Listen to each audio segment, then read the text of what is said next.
Hi guys, Danny here. How you doing, fam? Today we're going to talk about two comics, and what titles are we going to talk about? Well, we're going to talk about one of my faves, James Tinian's The Deviant, and we are going to talk about Mystique and Destiny's Wedding. So, this is issue, I don't even have, I have to put on my glasses. I want to say 6. I've been keeping up. This is issue 6. And if you haven't been keeping up with the Deviant, I hope you have, but I'll give you a slight for those who haven't and maybe want to, go back, if you can find the issues in your LCS. But we have a story about a comic book writer named Michael. Michael was in the superhero genre and he kind of got burnt out and he wanted to try something different. So he decides he's going to write a book about a serial killer. He goes to visit this man in prison, Randall, who, by the way, has always protested his innocence. And they develop this reciprocal relationship where they become like friends. They're learning about each other because when Michael was a young man, when he lived not too far from where where this case broke. And there was a lot of homophobia going on and surrounding his case, the way it was perceived in the police department, everything. And ironically, this was when Michael as he was beginning to starting to have feelings that he have felt attraction, same-sex attraction, he learns about this case. So it's so kind of confusing because he didn't know anybody else felt this way until he learned about Randall. So it's like, okay, he finds out, yes, there's someone else in the world who feels like I feel, but they're not, well, at least allegedly, a good guy. And not only that, he sees the negative reception that derives from people who have those feelings. He sees the graffiti that was written on the wall of Randall's house and just how his friends talk about the case. So it's really confusing for him. Also, he has a boyfriend, Derek. Derek is kind of quiet, laid back guy. He really loves Michael. He's very supportive for his dreams and everything that he wants to do. And he acknowledges there's some quirky things because you could tell in this relationship there's things that Michael doesn't tell Derek. I don't know if he doesn't think he'll understand or if he just maybe feels embarrassed or ashamed, but there's kind of a wall, and they both know it, but they don't talk about it. And in the meantime, all this is going on in 2023. Michael going to visit Randall and all of this, but there's also flashbacks. Like I said, we have flashbacks as to when the case broke in 1999 and the whole how he got caught and all that. And we're also getting flashbacks to when Michael was young, and how his growing up was. And that's very important because I feel like, and I've said this in the reviews for the Deviant, that there's two stories being told here. There's the Red Rum mystery story about what's going on, but there's also a coming of age and a coming into knowing who you are and what that means. And what does it, and all the little things that come along with it. For example, even when he goes to see the arresting officer who arrested Randall and beat him very badly, I might add, everything is fine. He's very open. He's like, whatever you need. He's telling his wife, honey, get him some coffee. And, he asks him, is he married? And he's like, well, no, we've been together about 8 years. We're just, I don't know if, Derek and I are ready, are going that route. And as soon as he hears Derek, everything changes. Oh, let's get this over with so you can get on your way. all of a sudden he's hostile. He's openly hostile toward him that quick. And that's something that many of us have experienced. So it's showing and telling a side that maybe some people don't know. How do people feel inside when these things happen? Whether it's a look or someone outwardly, saying a slur to you, or to be on the receiving end of someone writing something on your home or on your car or something like that, or saying something to you at work, and some little sly remark, and actually getting away with it. It just shows all of these things and what it feels like. As a young person, you're already going through so much and becoming who you are and coming into yourself. And now you find out, okay, there's something about me that there are people out there who hate.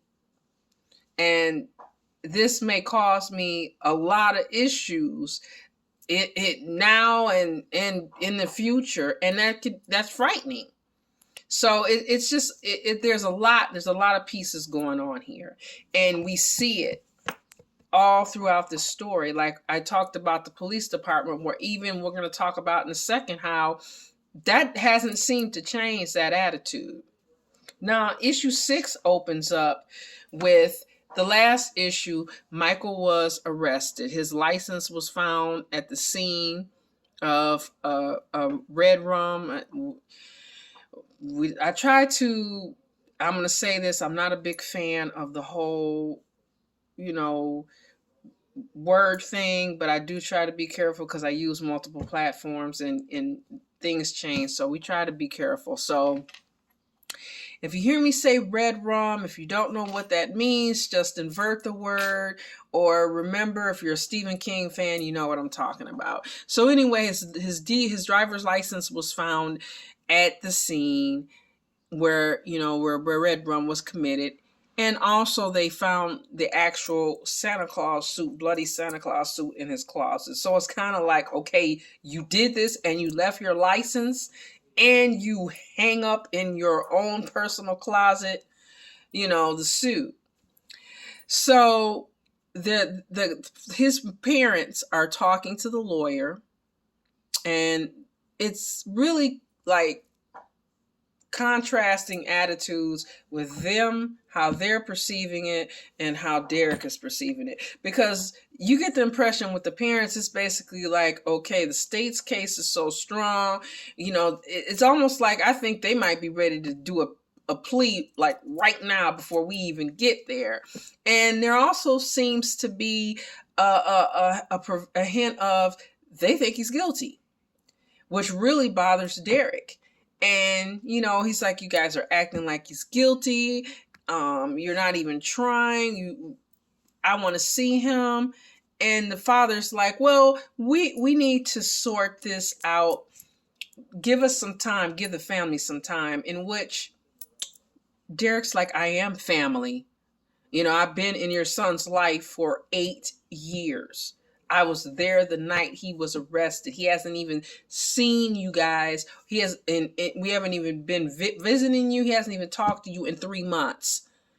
And this is something, again, showing the other side to things, because this is something that happens to a lot of people. You're in someone's life for years, whether you be married to them, whether you're living together, and then something happens, whether it be an illness, a death, or just, any kind of, just some kind of, I don't want to say tragedy, but some kind of big event where maybe the family has to step in momentarily or temporarily, or like a legal situation like this. And then all of a sudden, this person is like person non grata. All of a sudden, they're just a friend, a buddy, a buddy that, your child or your sister, your brother or whoever has been with for years. And this is why, for many, many people, this is one of the reasons why getting marriage legalized was so important, because they wanted to have that type of protection and to be able to have a say in things when previously they did not. So we get to see his hurt feelings, his frustration, his anger at basically having the door shut in his face. And he's been the one who's been there with their son every day for years, supporting him, helping him, loving him, and they haven't even been in the picture.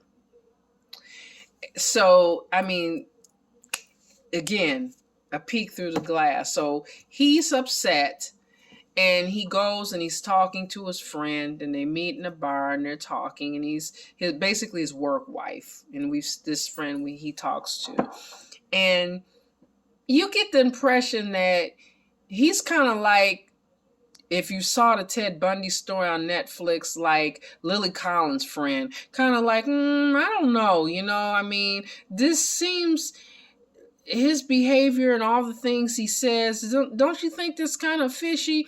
And basically Derek's like, look, he might be weird, he might be a little strange, but he would never do anything like this. While they're having this conversation, he sees the FBI agent who arrested him. He's in the bar. Now, this FBI agent, I've kind of had some suspicions raised. Sorry, I've taught you guys about my speech. I stutter sometimes, but he has had some suspicions about. I have had some suspicions about him myself, but I don't know. But anyway, he always has this colored nail polish and a lot of flair for him. I mentioned the nail polish because that's going to come in later. But anyway, he walks up, he sees him in this bar, and it is, a gay bar, and they're all there, and he's like, what's going on, and he's like, oh, I can leave. I was just going to check this place out. And he says, and Derek is like, don't you think basically that this thing is too tidy?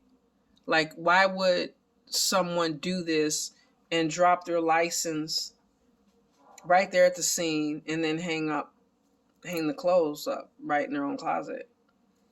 And Agent Hall is like, well, if they wanted to get caught. And Derek's response to that is, the person who did that is still out there. And Agent Hall responds, maybe so. And then he leaves. Derek winds up going home, and he's really ruminating. He's cleaning. He's stressed out. He gets a phone call from his bud, and his bud tells him that he talked to the police, and he had to tell them about some of the weird things that Michael rather said about Ted Bundy and different things, and that he's sorry, and basically, you can hate me. And Derek's like, and as he's cleaning, he just kind of gets like, what I like to call the red room board. In every movie, when they're trying to figure it out, they get that board and they got their index cards and all that. And he's looking at it and he's thinking and he's thinking and he's thinking. Meanwhile, Agent Hall is in the DA's office waiting to see the DA. As he's waiting, the officer who arrested Randall is eyeballing those nails. He's got his bright fluorescent green nail polish. You can kind of see a little bit of it on this picture. And he's like, I thought the Bureau had standards. And Agent Hall says, oh, they've been hiring black people for a long time. And he's like, no, that's not what I mean, and you know it. And do you just have that nail polish to just, bother people and get under their skin? And Agent Hall says that's just a byproduct. So when they go in to see the DA, this guy, Agent Hall is about business. Like, he's like, we need to connect. We need to put Derek on, on the road, and we need to put him at the scene. Where did this mask come from? Because it's a very unusual mask. We need to see if we could connect that he bought it. And basically, Dave's like, come on now, this is a slam dunk, don't you think? He writes comic books. Comic books. It's like he literally says like he never grew. That means he never outgrew. Having trouble today. Outgrew his childhood plays with dolls. Oh my gosh, I'm reading this and I'm like, dolls, they're figures. And he's just a weird guy. He's not one of the fun, and I don't like the way he's saying it. I'm just going to spell it out because he says he's not one of the fun, HOMOS, in a very derogatory manner. And so he's he really oversimplifies everything. Like, basically, he's just weird. He's just this gay guy who has this obsession with serial killers. This is, don't you think I can close this one up? And and then he talks about getting the arresting officer on the stand, and Agent Hall's like, I don't think you want to do that, because he beat Randall within an inch of his life, and he also beat Michael. And he doesn't mention their exchange, but you can tell that, he knows what's up. And as a police officer and working in a spear, well, I should say an officer of the law, because he's an FBI agent, but he is right there in this, what apparently in this whole department is just like institutionalized, prejudice here. So he's really not listening to him, and you get the impression that it's apparent that he's gonna have to go that extra mile, Agent Hall, and procure this evidence, because the DA's like, I'm my work, your work is done, bro. I got this. Let me just take this case to the jury. Meanwhile, back at the ranch, like I said, my boy Derek's been cleaning, and I know, because I do the same thing when I'm stressed out, and I have OCD on top of it. So it can be a heck of a combination. But he gets the bright idea to go to the one person that he feels like can help him and can help his boyfriend, and that's Randall. Yes, that's right. He winds up back at the prison, and it's like, I need you to help me. And Randall's like, I don't know you. And he's like, my boyfriend Michael, and they're doing the same thing to him that they did to you. And that's how we end. And again, I have to say, this is a very well written story. The mystery part is just very interesting, because at times I even thought, maybe could it be good guy Derek, and like I said, Agent Hall, the couple times he seemed a little bit, and that's how well this is, like the illustrations, the writing, it's, all this, he seemed like he might be. And then it's like, did Randall really do this, or did they just railroad him because he, was a gay man who, yes, he did, do something very, very bad and wrong. He was taking some inappropriate pictures of some younger people that he should not, but at the same time, did he commit the act of red rum? That was the question at the time. And like I said, we also get the whole journey, the whole other side of what it's like to navigate this world as a LGBTQ person, and all the things that come along with it, at a time when, a lot of people say, oh, it's so much easier and there aren't any issues. Well, that's not true, and that will never be true. That always will be people who feel a certain way about certain things and about certain people.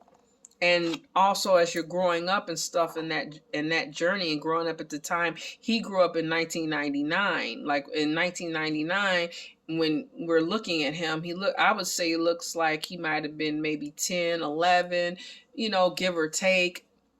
And that was a little bit later than I grew up, but still, it was rough. I mean, it wasn't like people could just go around and just be themselves. I mean, they could, but a lot of times, especially in school, it was very, very difficult. Contrast that with now, and now there's like clubs and different things where young people can meet, but they still got to go out in the world. And there's still those, things at work, things in their life where they're going to be looked at a certain way. because of who they are and who they love. So I think that this story really shows this in a very humanizing way, in a way that everybody could understand, because either you've experienced it, or you know someone who's experienced it, or as another human being, you can have empathy and put yourself, metaphorically in that person's shoes. And I think Tinian is doing a great job of doing that. The next thing we want to talk about is Destiny and Mystique's wedding. Now, there was a lot of controversy on this one I saw online. And wow. And it always amazes me, people who aren't, I guess, us comic book nerds, we take it for granted, but that don't know the history of things, and they're like, oh, this is new, and oh, they're turning, it's like when Harley Quinn had her Valentine's Day special, and there were people like, oh, they're turning. No one turned Harley into anything. Harley was always this way. And there's so many different characters in the comic book that are canon that in the movies have been shown differently, or maybe not shown at all. And these were two characters that have been together like forever, like since the 80s. Chris Claremont created these characters, and you have to understand that for a very long time they had this thing. If you look, I don't know, I'll post a picture on my Instagram, those that follow me. But that right there, ladies and gentlemen, and everyone else, is the comic code. And a guy named James Werther, he wrote this book, and basically was about the corruption of youth with music and all this stuff. And one of media, and they didn't say social media then, but media. And one of those things was comic books. And so the comic book, industry decided that they would use codes. And if you watch Riverdale, and as you guys know, I do, last season, Jughead, that was a big part of his storyline, is the comic book code and everything that he went through while he was writing for the comic book company. So anyway, when he created these characters, the comic book code was still in effect, and you had to be very careful. You couldn't say anything that was overt. You had to imply things like them living together in the same house and sitting at the table drinking coffee together, waking up in the morning. But as years went on, they were able to be more open as the years went on. But in the beginning, they had to be very careful. And this book, I love this book because they have like an interview with Chris Claremont, and he talks about that, the whole, how he came up with this, what he was, looking for. And we also have a history of Mystique and Destiny, from their very beginning, from their first appearance and all through the years, and how over the years they were able to be more open. I mean, to go from like 1989, when they were dancing together and Mystique had to turn herself into a man, to them, actually saying, I love you, and kissing, and just getting to that point to where they could just, be themselves. So it took the reason why it took that long, and why it might be a surprise to some people, was because you couldn't just do that then. One of the main things you couldn't do was show that. There were a lot of things, but that was one of the things that was an absolute utter no-no. And the comic book code was, I think, in place. I think Marvel stopped. I don't want to say, they actually tell us in here when they stopped using it. I want to say it was like 2000. Yep, it was 2001. It was 2001. This is yeah. So from the 1950s to 2001, they had the code. This Batman is actually May 1966. So But this issue is about them actually renewing their wedding vows, because they've already been married, and they've been through so much together. They've been through, through Destiny's death, just so much. And there's a lot of stories. There's several different stories in here. I love how when you open it up and you get the wedding invitation, and I'll post pictures on my Instagram. And we have like five different stories, and they all connect to the wedding, and they're all so cute. We get appearances from Loki, of course, Rogue, of course, Nightcrawler, Wolverine, Wanda's there, Emma, Captain Britain. It's everybody who's everybody is at this wedding. And it's just cute. There's a lot of funny jokes. We got Wolverine running around trying to find a gift for her, and trying to be sentimental, which, I mean, come on, Wolverine being sentimental, but it's cute. It's cute. We have, Rogue being excited for her parents. Loki, of course, he was up to some hijinks, and that's how we get to see him.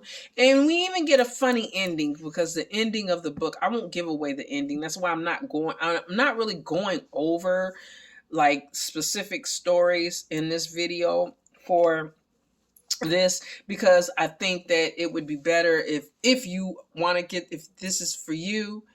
And I only say that because of, like I said, there was a whole big deal about this book.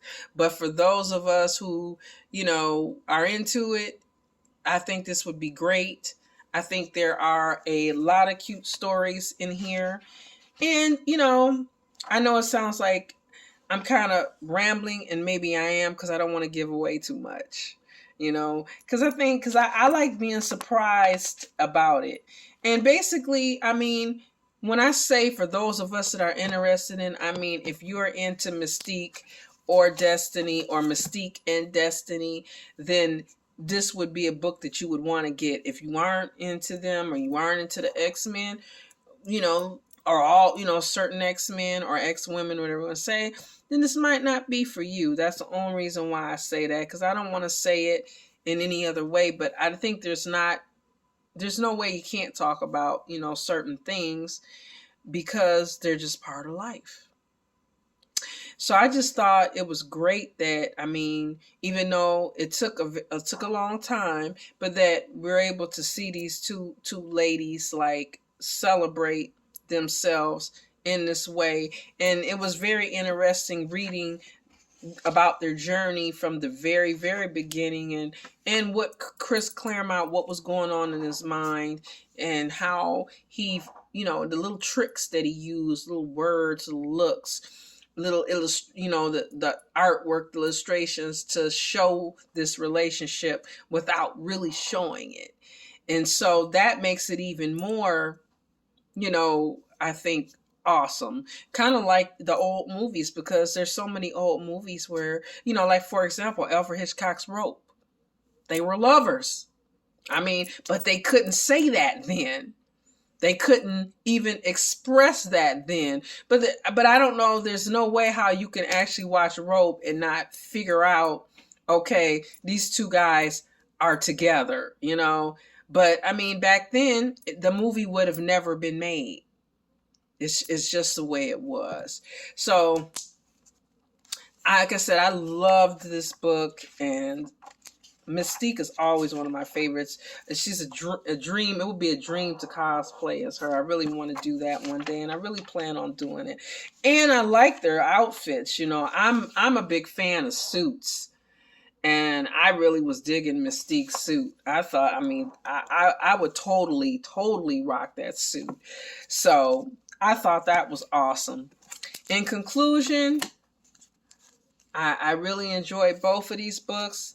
I hope that even if this is the first time that you've heard of the Deviant, I do hope that you can always go back and get the trade book, but I really highly recommend it, because it's, like I said, so much going on. It's a great story. And if you're a fan of James Tynion or you're familiar with his work, come on, you already know.